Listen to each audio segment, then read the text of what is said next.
Hello, everyone, and welcome to the first time homebuyer class by CosaLoans.com. My name is Denny Troncoso, and I'm the founder of Cosa Loans.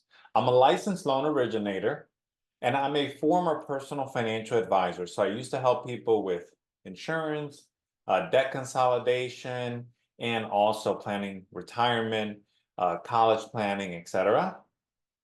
Now, I've worked in the real estate business for over 20 years, working in finance and investing. I do own some rental properties, and have been able to build a portfolio, and I'm also a real estate developer.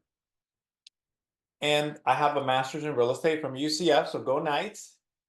I'm a homeowner, and like I mentioned, I've been investing in real estate since 2010. Now, some of my personal life, some of the things I'm into is I'm a coach. I've coached my son's t-ball team, soccer team, so I enjoy doing those things.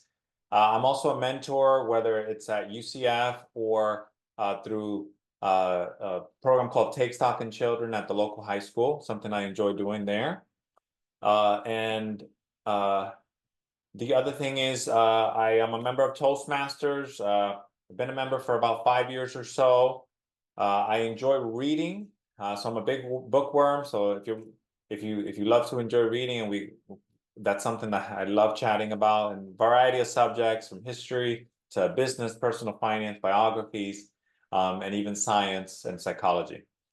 I was born in the Dominican Republic, so my family came here when I was 3 years old, moved to New York City, kind of where a lot of Dominicans arrive, and then we moved to Florida. So I grew up in Florida. I'm officially a Floridian, been here for over 25 years.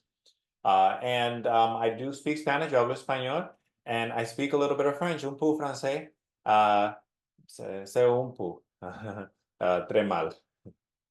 Now, today I'm going to talk about lending and home ownership and how you can own a home one day. And why is that important? Because home ownership is the biggest investment most people make in their lives. And it's the #1 way to build wealth in the United States. Of course, building a business, and that's probably a great way to build wealth and to build lots of wealth. But the average person is not going to be an entrepreneur, but the average person could become a homeowner. And I'll be able to show you how you can accomplish that goal today if that's something you'd like to do. Now, is it worth it? Well, I talked about building wealth. There are benefits to owning a home, and there are challenges as well. But some of the benefits are a stable housing payment. So when you rent, the rent at this time, it could be in different markets. It could be lower than what you're paying for home ownership, but your rent could go up in the future. The landlord could increase the rent, costs could go up, etc.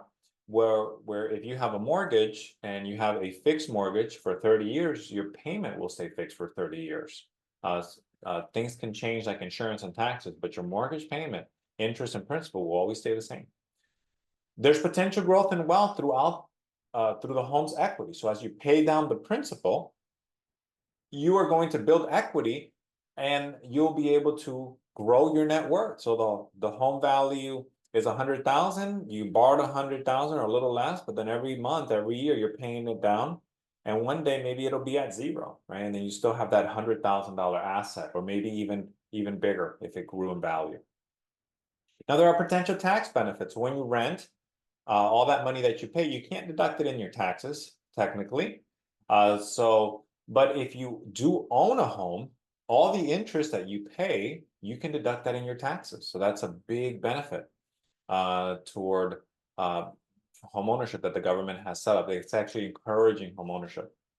Now, there's also the potential to live free when the loan is paid off. Like I said, if you took the loan 30 years or you paid it off even sooner, now you have a home paid off. You don't have a mortgage payment. You just pay your taxes, pay your insurance if you want to, because insurance is not required technically. And that's it. So you have a little bit of financial security there where you don't have to worry about a payment. And this can work in investments too. And then the last thing is also there, maybe you want to do a reverse mortgage. So you're like, you know what? I want to have money coming in, my retirement, I didn't save enough, or I want to have a nicer retirement and I want to get paid 300, 500, 10,000, depending on the value of your home, $1,000 a month. Or I want to get money out, but I don't want to have to worry about a payment. That's a reverse mortgage. Not going to talk about that today, but that's just another option whenever you have your home paid off or you have a lot of equity. And the last one is your ability to pass the asset to your family or your heirs. So now you're building a legacy, right? So you have grandchildren, you have great-grandchildren, kids. Maybe they didn't own a home, but you owned a home, and now you can pass it on to them so they can live. Or now maybe that home can be an asset where they can sell it, and then they can use that for different things, building a business, investment in a business, or college education, or so many other things that you making that decision can do. Now, like I said, there are challenges. So you have to buy in the right market. There are some expensive markets around the United States that, unless you're making a large amount of income or you have a large down payment, it may not be worth it to buy a home. So it is market specific, but you should analyze that, because over the long term, it is a good investment to own real estate. Now, today I'm going to talk about a lot of different things, and the first thing I'm going to talk about is team members. And some of your top team members are: number one, your mortgage broker or loan officer, which is me. And then your other top team member is your real estate agent or realtor, right? Now, it's a different thing. To become a realtor, you have to be part of the Realtor Association, the National Realtor Association. Now, not all real estate agents are part of that, but that's actually a good thing to be part of, because it requires there's a code of ethics and a lot of other benefits there. Now, another team member may be an attorney. When you're buying an expensive asset, maybe you want to have someone to review those documents for you. Real estate agents have a contract that they use, that it's approved by some attorneys that they use, but sometimes things can get complex. You want a little bit more security. You can hire an attorney to do the contract work. In some states also, attorneys handle the closing. So that's another thing. Inspectors are going to check the property for the condition of your property. If you're buying a used or new home, it's always a great idea to hire an inspector, because some homes, they have problems, whether in new construction, something got missed, something didn't get installed properly, and a good inspector can identify those things. And then also, if there's some type of wood rot, is it a problem with termites, or is it a problem with some type of other infestation? They will be able to know that. I'll be able to talk about that inspection as well. The next one is an appraiser, and the appraiser actually is going to value the property to make sure what you're buying is worth the value that you're paying, right? Now, they do work for the bank, but they are part of the team, because if value comes in, let's say at 150,000, you're paying 200,000 for a home, and you're getting a loan for that amount, they're going to say, no, that loan won't qualify. So that's actually protecting you as well. The next one is a title agent, and in some states it could be an attorney. This is the person that it offers your insurance, where if someone comes and says, no, I own that property, I'm the real owner, I'm on the title, they're going to be able to insure and protect you by that mistake. They do a search, and I'll talk about that later on how they protect you. And the last person is your insurance agent. And the insurance agent, we're talking about just hazard and liability insurance, and this is in case there's a fire or someone falls on your property and you have to pay a claim there. So let's talk about the lender, which is me, and this is one of the most important team members. And it's not just because I'm me. I know I'm biased, but it really is important. It's really the first person you really need to talk to. So who are they? Who's the lender? Well, the lender is a person that's going to give you the money to buy a home. Now, few people can buy a home cash, right? Because homes are an expensive asset to purchase. But the government has set up lending options that you can buy a home, and it makes it very realistically achievable to buy a home. Not every country is like this. Some loan terms are much difficult in different countries. In the United States, it's a really good option. You have FHA, you have USDA, you have a lot of programs that I'll talk about. So this is the first person you talk to, because you want to know how much you can afford and how much you can qualify for. And most people start with a real estate agent, because nobody really wants to do lending. They want the home, right? But you can't get the home unless you have the money. So this really should be the first person you talk to. Now, my job is to get the loan approved so you can buy your house, right? So help you go through this process, guide you through it, organize the paperwork, look at lending options, and get the loan approved, get it closed so you can move in, right? Now, the first key is to really find a trusted lender, because there's different types. There's banks, Chase, Bank of America, Wells Fargo, some of the larger banks you can go to credit union, you can go to community bank, can do a loan. Now there's correspondent lenders or direct lenders. This is kind of like a small like lending company where they have maybe 10 investors or 10 lenders that they work with. They approve the loans in-house, and you can work with them too. And then the last one is a mortgage broker. Mortgage broker, which is what I do, is I work with tons of different lenders, hundreds of loan options, and I can compare. And sometimes it works out well because I can compare and find flexibility when people need flexibility, because everybody's finances are different. Sometimes they have something on their record, and one lender may work great with that, and another lender won't. So we can look at all those options. Now, starting the finance process, I always look at, like, let's say you're gonna buy a car.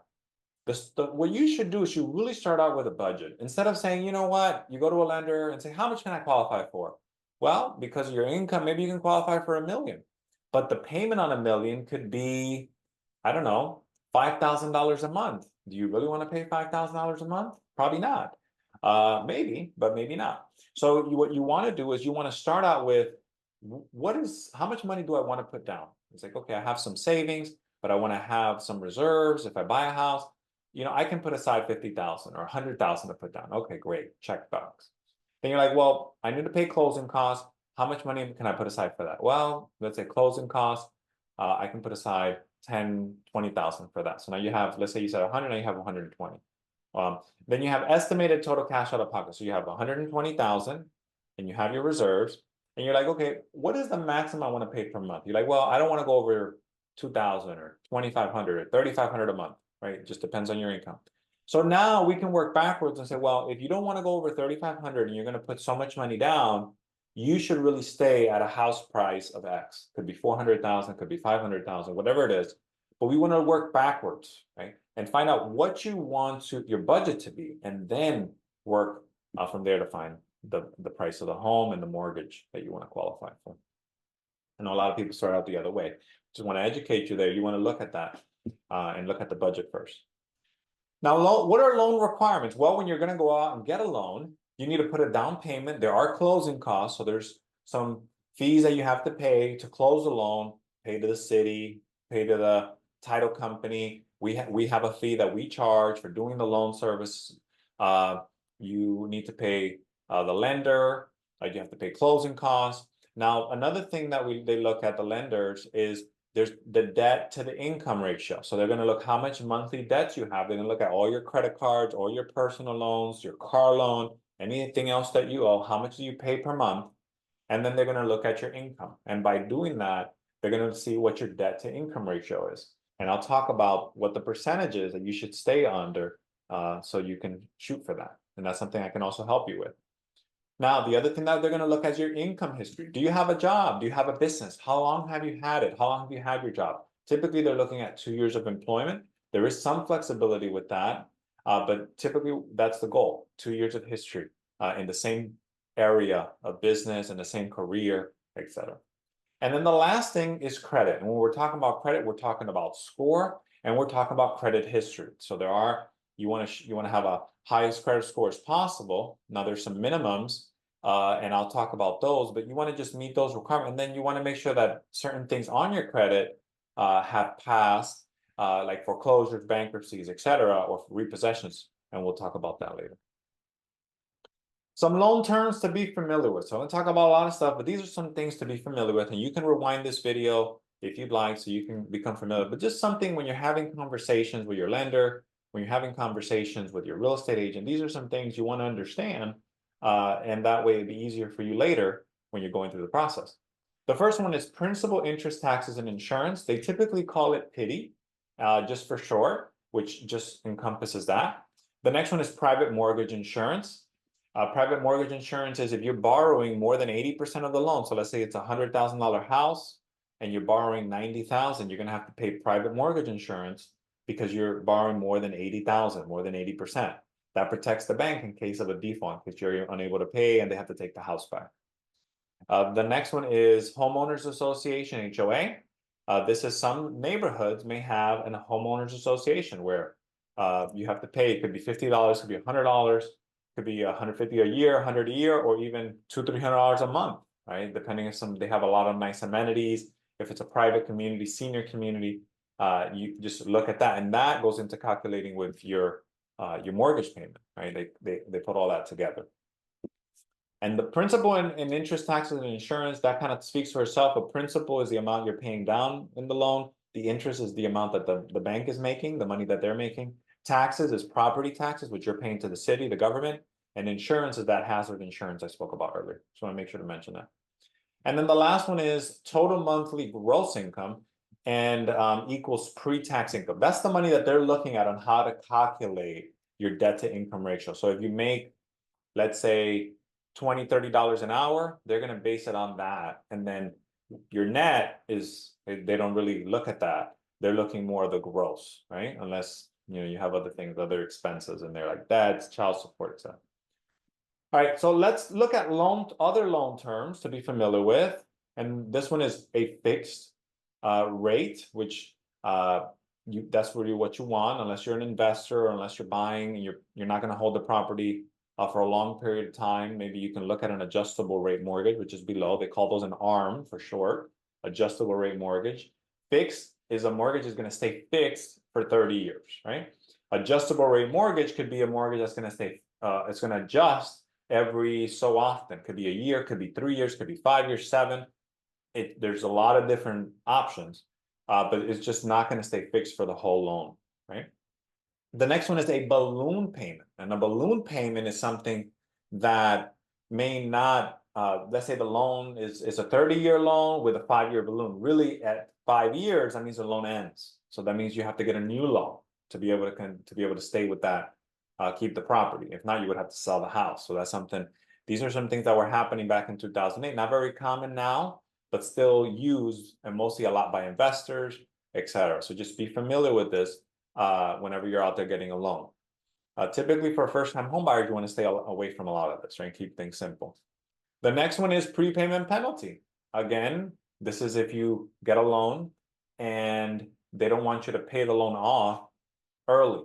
Maybe you want to pay it off in a year because interest rates went down, or 2 years. You want to look at loans that don't have a prepayment penalty. Again, typically now loans, when it's FHA, conventional, USDA, they're not going to have those things, but always something to be aware of so you can be informed as a borrower. And then the last one is discount points. They also call it loan buy downs. And this is when interest rates right now are around 6-7%.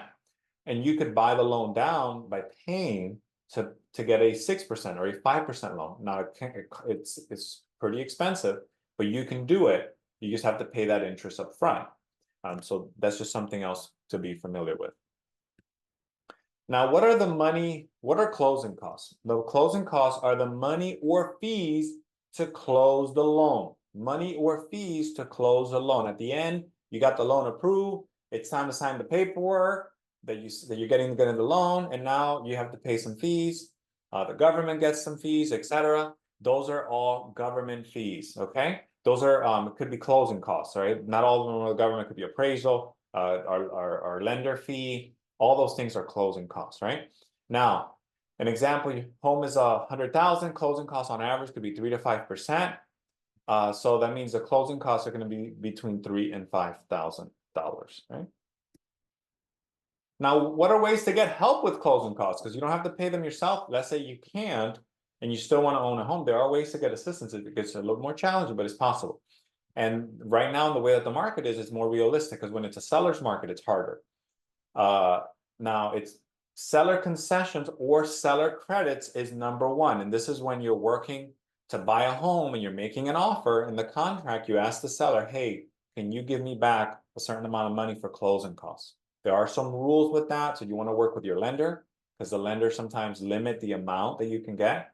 Not me, but the government. There's some rules with that. So I want to be able to tell your real estate agent when they're doing the paperwork, how much do they want to ask for, right? And then the other one is, so the rules right there are for FHA conventional and USDA, it's 6% of the purchase price. And then VA, it's 4% of the loan amount, right? So of the loan amount. So just be aware of that. And then you don't have to remember all this, but just want you to be informed. All right, now what is a down payment? The down payment is the money you have to contribute toward the purchase. It reduces the amount you want to borrow. So example, if the house is 100,000 and you're putting 20% down, your down payment is 20,000. if you take the 20,000 off of the 100,000, you would only borrow 80,000, right? So down payments could be 0 on a USDA loan, or they could be 20% or more. So you can put 40% down, 50% down if you want to have a lower payment. Now, where can the down payment and closing costs funds come from? Well, they can come from a lot of different places, but some of the basic ones are your checking account, savings account, investment account. We're going to need 2-month bank statement for that, all the pages. You can't just have it under your mattress and say, hey, I'm going to use this for my down payment. Go ahead and deposit that money down now, start getting in order. Give me a call, let's chat. Let's get things done the right way. So cash deposits are not available. Must source all large deposits. So the bank is going to ask, where's this money coming from, right?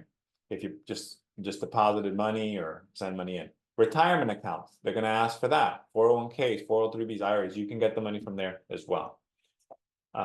Other places, it can be a gift from family members, close friends, an employer to your job, a charity, or an employer union. They can give you a gift. It cannot be a loan from them. So they can't let you borrow money so you can put as a down payment. It has to be a gift. And we're going to request a gift letter that they're not requesting the money back, right? So that's something just be aware. Now, the gift funds are not allowed from your realtor, the seller, the lender, the home builder, or your mattress. So be aware of that. The seller can't give you a gift to buy the house. They can give you seller credits, but that's where it ends. Right? They can lower the price. You can work that out there, but it can't be, hey, I'm gonna give you seller credits and I'm gonna give you 20,000 for your down payment. Can't do that. Now, down payment assistance. There's programs around the country that provide assistance for your down payment. There's resources like national organizations, local housing authorities. So every typically county has a housing authority. You can contact them and ask, hey, do you have funds available for down payment assistance? They may be able to have funds that you can use. It could be a gift, or it could be a loan, or they structure it different ways. Those can be loans, right? If some of them, they're called bonds, maybe you don't have a payment right now, maybe it gets paid later. So that can be done. Nonprofit organizations are another one. Sometimes they have funds available for down payment assistance, and for-profit companies. Some companies are helping, like banks, Wells Fargo, and you don't have to do the loan with them. They do have funds available. You just have to maybe take a class, etc. Now, some of these funds, they don't just give it to you and then you can sell the house next year and keep that money. You have to live in the house for a certain amount of time. So it says that it's forgiven. It could be a 5-year period, 10 years, 25 years. And then some programs are no or low interest loans, right? So just that. And some programs may be income based. You can't make over a certain amount, or they may not be. Let me just be open for everyone, just applying. And then we'll give you an example. So let's say you're getting a conventional loan, you're buying a house, the price is $334,000. The minimum down payment is $10,000, which is 3%. And your typical closing cost estimate is $10,000, which is another 3%. The expected cash to close is $20,000. But now you're getting down payment assistance of $10,000. So that means you would only need $10,000 to close, right? So it makes the home purchase easier to achieve. And that's what these programs are for, to help people achieve home ownership. Now, down payment assisting is typically for first-time home buyers. So what is a first-time home buyer? It is a person that hasn't owned a home in the last 3 years, right? So you cannot have been on title, whether it's your home or someone else's home, for the last 3 years. If it's been longer than that, you can qualify for down payment assistance. Typically, if it's home buyer, first-time home buyer only, then you have to meet that requirement. Now, what is a debt to income ratio? Well, a debt to income ratio, DTI for short, and then can you afford to pay your mortgage and debts? That's what they're looking to know. How much are you making and how much are your monthly payments? What are other debts? Your credit card, your student loans, your car loans, your personal, they're looking at all those things. And then they come up with the front end ratio, which is not your mortgage. It doesn't include the mortgage. And then they also look at the back end ratio, which is, it includes your mortgage. So they're looking at those two ratios, still the debt to income ratio, the front end and the back end. Front end, they don't take account the mortgage. They just look at all your debts. And they don't look at utilities. They don't look at technically cell phone payments. They don't look at groceries. They don't look at all of it. They're just looking at debts, credit cards, student loans, car loans, personal loans. What is the back end ratio, right? Then that's when they take into account the PITI, the principal, interest, taxes, insurance, HOA. They put all those things together. The private mortgage insurance we were talking about earlier. So what does the mortgage payment include? I put PITI and the HOA, mentioned that. Now let's go over an example. DTI, the front end ratio, is only your debts. Example, if your monthly debts are 1,000, car payment, student loan, etc., and your income is 10,000, you take 1,000 and you divide it by 10, you get a 10% debt to income front end ratio, which is great, right? Because you're making 10,000, you're only spending 1,000 on your debts, right? The lower the better, but that 10% is really good. Typically, they're looking like less than 28%, right? So 10 is really good. Now, the back end ratio, an example would be if your monthly debts are 1,000 and your new mortgage is 2,000, they add those two together. So 1,000 plus 2,000, that equals $3,000 a month. And you take the 3,000 and you divide it by the $10,000 in income. Now you have a 30% debt to income back end ratio, which is great. Want to stay hopefully below 34%, but some programs you can go up to even 45 or 50%, just depending on the situation. All right, but hopefully, again, the lower the better here. What are the max back-end DTI ratios allowed? FHA, they can go to 55%. May require more down payment, maybe some other things need to be done there, but that's possible. 45% on conventional, 41% on VA and USDA, right? 41% UA. And I'll talk about each program a little bit in a few minutes. Real quick before I go, I know a lot of people have student loans, and student loans are calculated in a specific way because sometimes people are not even paying anything. For a conventional loan, income-based repayment plan is based on 10% of your income, right? So let's say your income is 10,000, they're going to base the payment on 1,000 a month. And FHA and USDA loans are going to calculate it based on 0.5% of the loan debt. So let's say you owe 100,000, they're going to look at 0.5%. I put an example, 50,000. They'll look at 0.5%. That's $250 a month. All right. Just wanted so you can be informed on how some of these things are done. So now let's look at qualifying income. And so you need to make money to buy a home. Now, there's two types of income typically, which are employee or self-employed income that we look at. And then employee, they're looking at a tax return and they're looking at W-2s for the last 2 years, right? I put here, you can approve a loan with a job offer letter. Let's say you went to accounting school and then you're a CPA now, you're going to get a job, you have a job offer. We may be able to approve the loan with the job offer letter, but typically looking at 2 years of income history. We're looking at pay stubs for the most recent 30 days, and we're looking for a written or verbal verification of employment, right? So we want to get that from the employer. Then if you're self-employed, we're looking at tax returns for the last 2 years, business or corporation, where you're looking for a year-to-date profit and loss statement and balance sheet. So your financials, your accountant prepares this, maybe you do it yourself. And then the last thing is we want a verification of your business license or CPA letter. Now let's talk about the credit score minimum and waiting periods. Credit score minimum. So credit score requirements. If you're doing an FHA, this is a government program through the Federal Housing Administration. Your minimum credit score needs to be 580. We can do loans lower than that, but it's going to require a higher down payment. Typically, the down payment for FHA is 3.5%. It's a great program because it gives borrowers a lot of flexibility if they want to put low money down and they have a lot of debts, all right? Now, there's another program there's conventional VA and USDA. The minimums are 620. Again, we can do lower, may require larger down payments. Conventional is a program that is not government-based, it's really more like private banks. VA is Veterans Administration. These are government loans for veterans or their spouses, depending on the situation. And USDA loans are loans for areas that are considered rural. They're outside of the main cities, they're outside the suburbs, they're further out, and they have great loan terms which you don't have to put any money down. Now it's possible, but there are income requirements here. So not everyone can get those unless they meet a certain income, lower income. Possible to close with lower credit score, I mentioned that. Now, there are waiting periods. So if you had a bankruptcy, you have to wait 2 years before you can get a loan, right? A typical loan. Now, let's get on the right path. Let's chat. And there's a lot of loan programs, maybe investor loans, etc. Maybe we can work something out if you're looking for investment property or something different.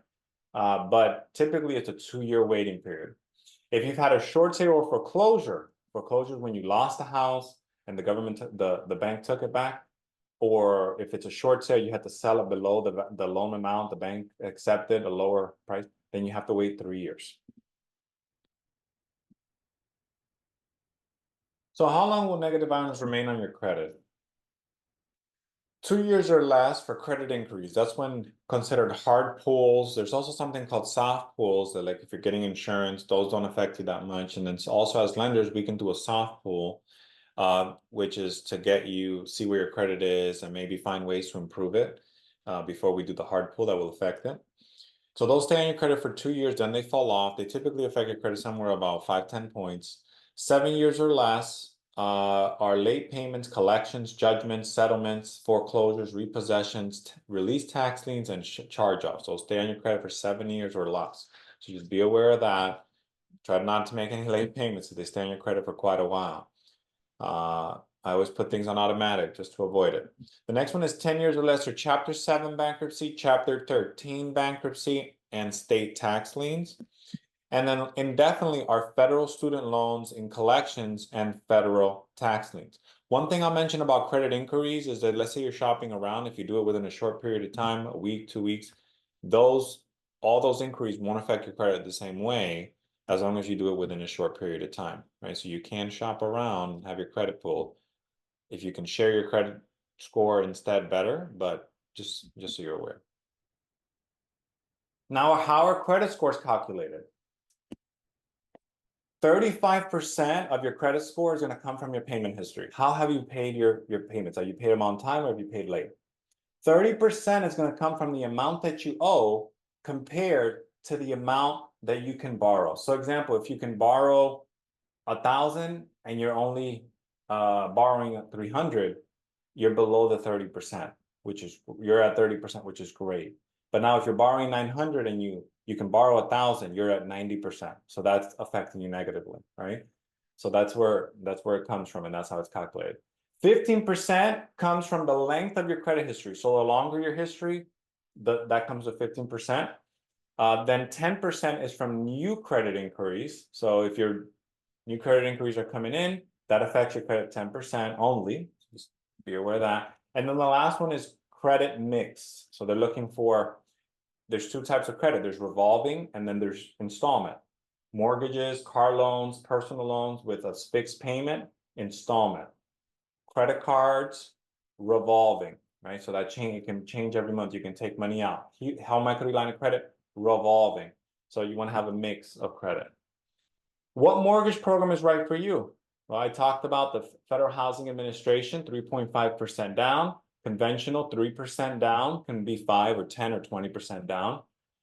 Veterans Affairs, 0% downs for veterans. United States Department of Agriculture, if you're buying in a rural area, your income qualified, 0% down, could be great. And the last one is jumbo, right? So this is for larger loan amounts.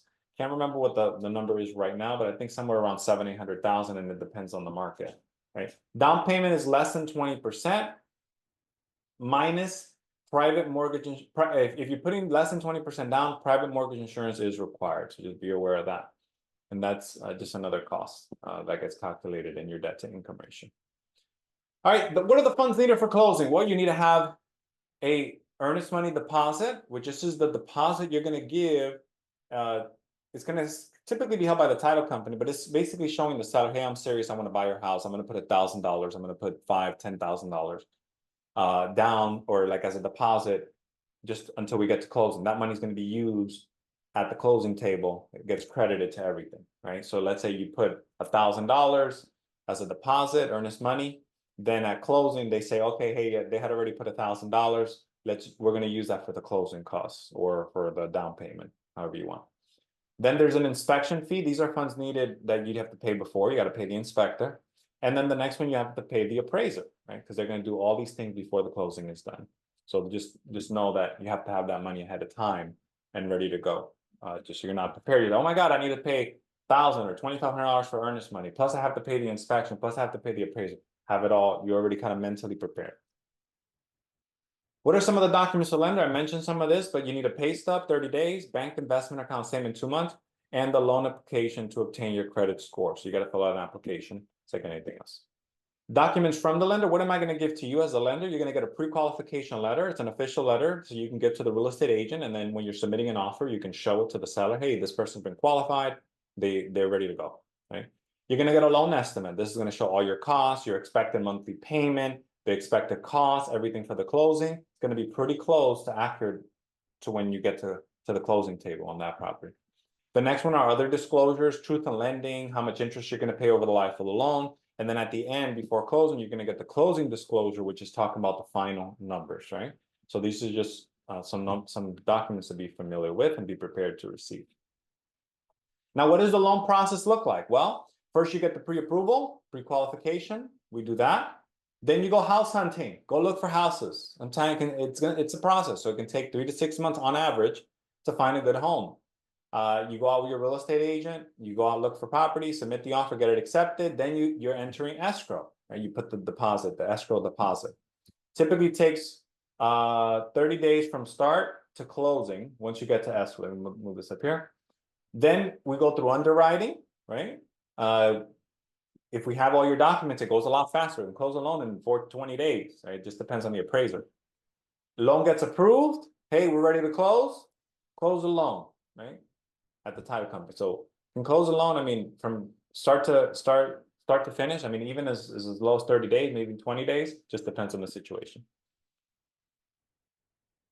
So what are some tips for working with a lender? Be honest and disclose. Look at it like the lender, find somebody you're really comfortable with and treat them like your doctor, right? Hey, this is the situation, you know, I really want to buy a house. I've been working on this for a long time and they should be your consultant.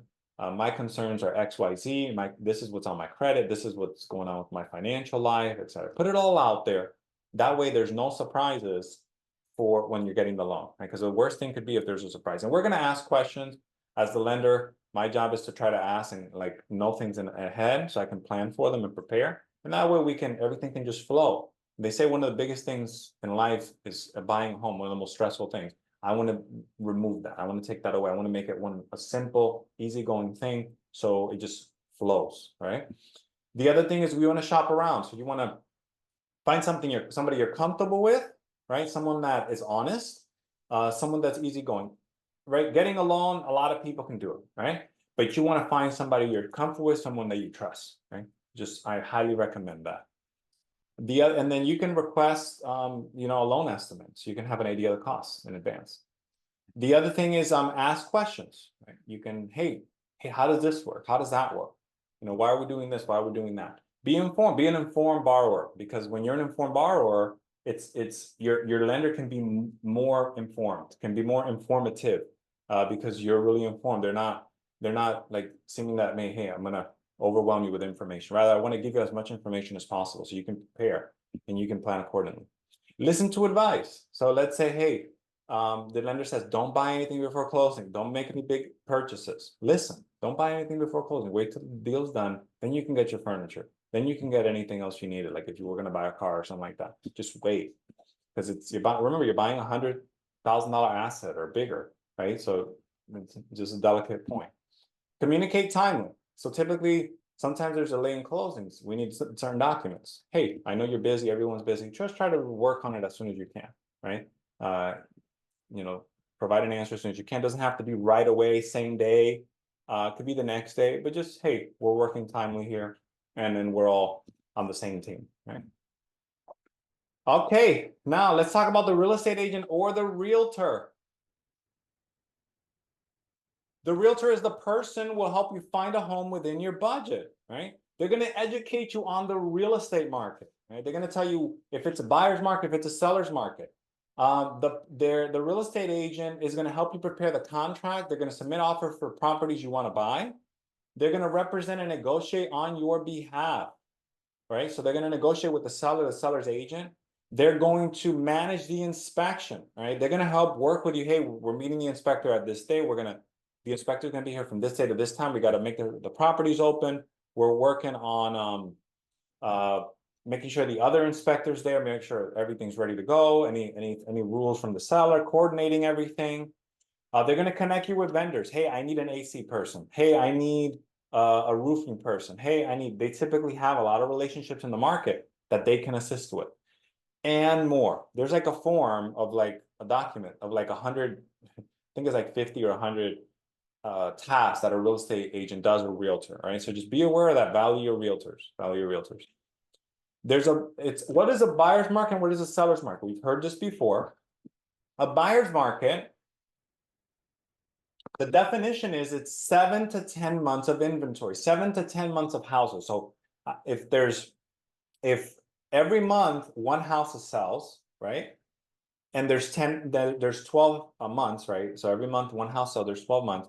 In about 12 months, the houses will be gone, right? So that's a bit of a buyer's market, probably even worse than a buyer's market, really extreme buyer's market. Call it even two. Let's just say some like a 1.5 houses, right? So in about 12 months, you have houses are selling a lot, right? So this type of market is in your favor. So you can take your time on deciding on what home to buy. You can make offers below the asking price, and you can make terms that are favor the buyer. So you can ask for seller credits. You can ask for seller concessions. You can say, hey, I want an inspection period that is longer. Maybe typically it's 7 days, but you're like, no, I want 15 or 20 days. And then you're like, hey, look, the roof needs to be replaced, even though it's only 10 years old, but I want you to replace it. You can ask for a lot more things in a buyer's market. Now, in a seller's market, 0 to 5 months of inventory. So there's less houses on the market. The buyer's market, there's more houses. Seller's market, there's less houses. Didn't explain that well. Less houses in the seller's market. Buyers must make quicker decisions because when you go to a house, there's like 5, 10 other buyers there, right? So you want to make a quick decision. This is the house. This is the area that I want to be in. I like it. Let's go. Only pre-qualified or pre-approved buyers will win their house choice, and even sometimes cash buyers, right?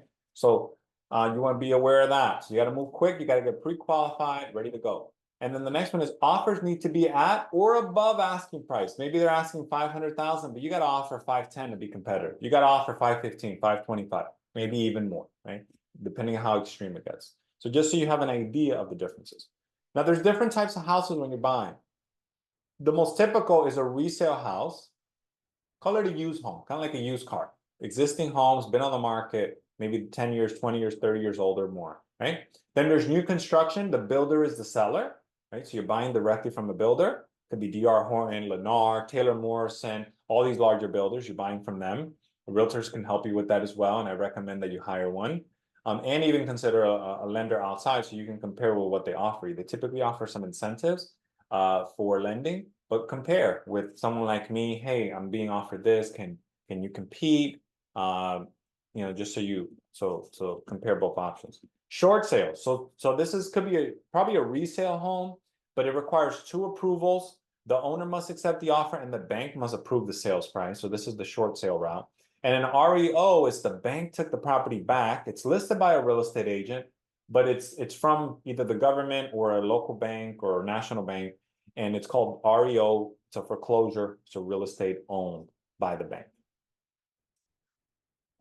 Now, writing the offer. What's a strategy to writing the offer? You got to put an earnest money deposit. We talked about this before, and that's between 1 to 3% of the purchase price. If it's a $100,000 purchase, just using 2%, $2,000. If it's $500,000, it'll be $10,000, right? Easy math there. Contingencies. What is a contingency? It's something that in case I decide to change my mind because of any one of these things come back negative, I can get out of the contract, I get my money back, all right? Inspection, typically 7 to 15 days from the contract. So you have an inspection done you have 7 days to cancel the contract. So in 5 days, they do the inspection, and then they say, look, the roof needs to be replaced. You tell the seller, look, I'm canceling the contract. Are you guys willing to replace the roof? It's old, needs to be replaced. No, I'm canceling the contract based on the inspection because of the roof, right? Contingency, another one is appraisal. Maybe the property didn't appraise. It was for sale for 500,000. You offered 510. It only appraised for 450. You're like, hey, can you lower the price to 450? No. All right, I'm going to cancel the contract based on the lower appraised value. Make sure that you have those. Financing, typically 30 to 45 days, right? So you say, hey, I have 45 days to get financing. If you don't have it by then you can cancel the contract, get your money back. HOA or condominium documents, you review those. Something comes up in there that you don't like. You're like, oh, I'm not going to buy here. Sell your house. You're like, let's say you need to sell your house before buying this one. You can put that into the contract. Typically, if it's a buyer's market, you have more flexibility. You say, hey, I want to buy your house, Mr. Seller, but I'm not going to buy your house until I can sell my house. So are you willing to accept my offer based on that? And then the last one is title. Make sure the title comes clean. And that's more of a typical one where you don't want to have any problems with that. All right, so now what are some other team members? The attorney I already mentioned, they review the contract, they write the contract sometimes, they can handle the addendum. So these are some changes to the contract or some special pages, notes, items that maybe are not listed in the contract. This is kind of like extra stuff. And then they can review the closing documents for you. Make sure to review the loan documents, the note, the mortgage, all that stuff, make sure it's done right. When you're buying a house, typically you're not going to have an attorney. You're on a budget, you're trying to save, so you're not going to hire somebody that you want to read some of these things. But hey, if you can afford it, I highly encourage it. $300-500 maybe, maybe 1,000, depending on the area, depending on how many documents. Great investment of money and time to learn and get things done right. Home inspector. It reviews the home condition. They look at all the systems. Like typically homes have 4 major systems. We have the roofing system, plumbing system, the electrical system, and the HVAC system, which is heat, ventilation, air conditioning. And they look at everything, make sure everything's operating properly. They're also going to look at the walls, make sure there's not any moisture, not any leaks. They're going to look at the wood, make sure that a little bit of wood rot. They may recommend another inspection that I'll list in a minute. So they're looking and they're going to estimate the life of the system. They say, hey, you may need to replace the plumbing in 5 or 10 years, right? If the home is older, maybe you need to say, they'll say, oh no, you still have 20 years. It's an estimate, but it gives you an idea because, if you don't work in construction, then you're not going to know. So it's a great investment of money. And then they provide the report. They may say, look, the house is in great condition. You don't have to worry about it. Or they may say, look, it has some minor items, $300 to $500. This is some things you can ask for the seller to pay, or you can just say, don't worry about it and you'll take care of it. If it's a buyer's market, you can ask the seller. If it's a seller's market, you're probably going to have to eat it yourself. But these are some things that the inspection kind of pays for itself, depending on the market. Wood destroying organism inspector, they're looking for termites, right? These are organisms that eat wood. It could be carpenter ants, other organisms like some special beetles, and they can identify if they have them, if they're live, or if maybe they're not live, they dead, it already did some damage, but now you can get a bond in case something else happens that they'll come and replace it, they'll come and retreat, right? There's 2 types of bond you can get. You can get a retreatment, just them come and retreating everything. If they treated it once, if it comes back, or they can come back and repair, which is more expensive. We're in Florida, a lot of wood destroying organisms, so I wouldn't be scared. I just would be concerned if there's a major damage, right? So that's something, if it's a little bit of wood rot or a little bit of wood damage, I wouldn't consider a big deal. But if it's extensive, then at that point I would consider moving on. Make recommendations for treatment if necessary. Let the inspector make recommendations. This is, again, try to find someone that you can easily get along with, understand. You're relying on your real estate agency or probably your lenders to connect you with people, but make sure you shop around, talk to 2-3 different people. People are easy to talk to. Remember, you're learning here. You want to make sure to feel comfortable, understand it's your investment. Rely on your partners, but remember, you're the decision maker. Lenders typically require clean inspection, no evidence, live or damage. And it costs somewhere between $100 and $300. The appraiser, right? They evaluate the home condition. How old is the home? How old does it look? They look for comparables? What have homes sold for in the area? That's a comparable, sales comparable. They look at pending homes. They look at active homes in the area, things that are for sale now. And then they assign 3 values. They look at the sales comparable approach, which is really how they're going to value the property. They look at if 3 homes sold in the area close by and similar to your home, they're going to probably say, hey, your home is worth what these homes sold for. They're going to look at the income approach. This is for typically for commercial real estate, for rental real estate, and then they're looking at the cost approach. The cost is how much it will cost to rebuild. This is used for insurance, All right. And then the last person is your insurance agent. They review the home inspection. They look at quotes for home insurance. They bind or approve the insurance right before closing, has to be approved. And then they provide the certificate of insurance, right? So you can close. The last person is really a title insurance agent. I just call it a title agent. These are the people that they're handling all the closing documents. They're insuring the title, make sure you're going to own the property. If something happens that John Smith pops up and says, no, that's my house, it shouldn't have been sold to you, they're going to insure and protect you, whether that is to keep the house or get your money back that you spent, etc. Typically, with the homework that they do, very rarely in a situation like that occurs, but it happens. So that's why you're getting that type of insurance. You pay for that at closing as part of your closing cost. So the title agent handles the settlement and disbursement of funds, which you pay the buyer, and the lender pays, then the seller gets. They issue the title insurance to protect your ownership, and then they file all the necessary paperwork with the city to record your ownership. So at the city, they know that you own the home. So beware of wire fraud. This is just a very important point. If someone calls you from the title company, say, hey, I need you to send us $2,000. I need to send a $10,000. We're getting ready to close. I would wait. I would speak with the lender, and then I would even Google the number of the title company before, and then call them back, and then confirm that that's correct, that they need that money before sending any money, because tons like people are hacking people's emails. They'll say, hey, send us $10,000. Once you wire it, the money's gone. So just be aware of that. And then you close. And then, so review and sign all the documents. One of them is very important, is the promissory note. This is just your debt that you're saying you're signing for the mortgage, for the loan. Then there's a mortgage, which tells the bank if you don't pay, they can keep your house. There's a closing disclosure, which has all the costs in it. And then it has other closing documents, tons of pages. You're kind of signing a book here. Read through it, but just you're going to have some of this in advance. Try to have it, at least a couple days in advance, so you can have a quick look. So the day of closing, you just have to just give it a second look. You're already familiar with it. Don't just pop up there and you're like, oh my God, all these documents. Make sure to have them all then. Get your keys, transfer your utilities, and celebrate. Congratulations on your home. You're a homeowner. All right, so now if you're looking to get started, you're ready to go. Let's have an introductory phone call. All right, no commitments. Chat for 15 minutes. Hey, Denny, I've been thinking about home ownership. The market, concerns me, or this is my income. Let's just have a quick call, talk about your goals, talk about the process, your personal situation, and then we can kind of, give you an idea of what your plan should be, what you should do to get on the path.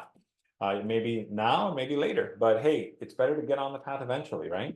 The next one is a consultation or a phone or video call. So this is a little bit longer, 30 to 60 minutes.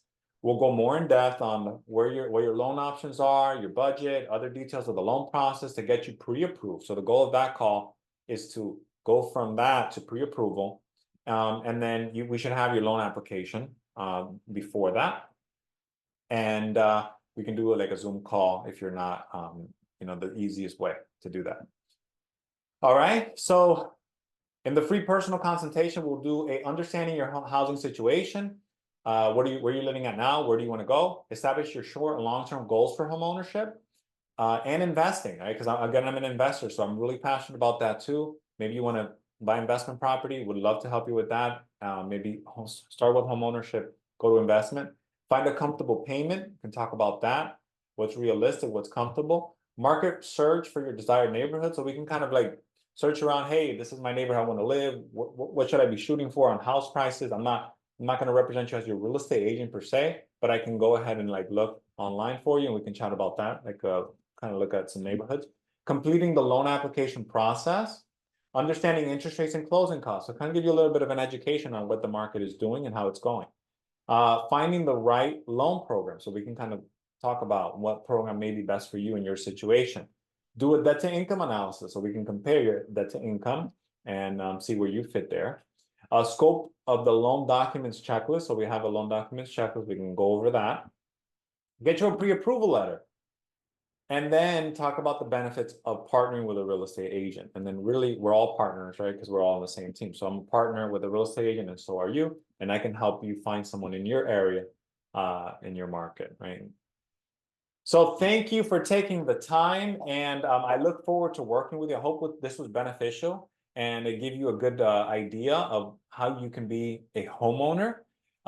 Give me a call. My number's on there. Send me an email. Easier to get through me to email, and then we can schedule a call there because phones are ringing. During this video, a couple calls came in. But I would love to help you get on the path to homeownership. This is something I'm really passionate about, helping people build wealth. So until then, I'm going to say take care, and I look forward to speaking with you. All right, take care. Bye-bye.